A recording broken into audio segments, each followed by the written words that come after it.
Love will take you to strange places, and I'm originally from Toronto, Canada.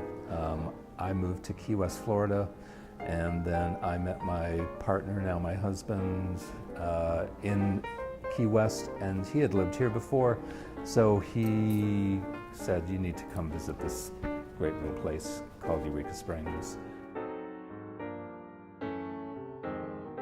Well, I started as a photojournalist for the newspaper that we started back in 1999. And I was doing a lot of found object assemblage pieces, finding little items and putting them all together to kind of make some stuff up. And then I started using the found objects, and I started photographing them. And so what I like to do is sort of try and breathe symbolic life into inanimate objects by staging them and putting them together. You know, this was a series, the baby headlamps were a series that was called Headlights. And I think there was 30 in the series. And it started with a doll's head, and it kind of expanded from there. These were cast porcelain heads that I had made. Another artist friend of mine had cast them, and then I would hand paint them and do different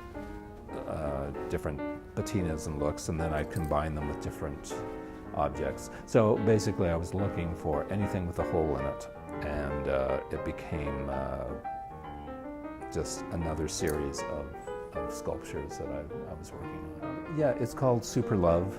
And it was two Superman dolls that I found at a yard sale. I liked the sort of the homoerotic element of it.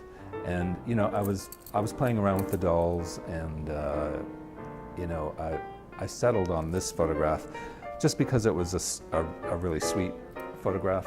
They're the same doll, exactly the same dolls, but the way they're positioned and lit, they look like two separate sort of people. Well, Eureka Springs is definitely a progressive little pocket in Arkansas. I mean, that's the absolute truth. I could not get away with doing anything like this in Berryville, which is across the river, or Green Forest, you know. So yeah, people come here and they're not too shocked by this stuff.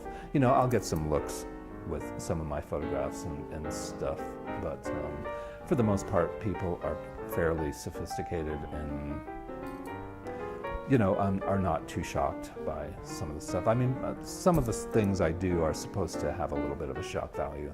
You know, they're not, but they're, you know, they're supposed to have a little edge to them, you know, and I like that edge, and I go for that edge. I wouldn't be living here in Eureka Springs if it wasn't such a progressive, creative community.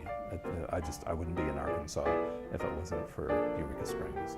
There's other pockets of progressive places, like even Fayetteville, which is an hour away and stuff. So I wouldn't be doing this anywhere in a conservative environment.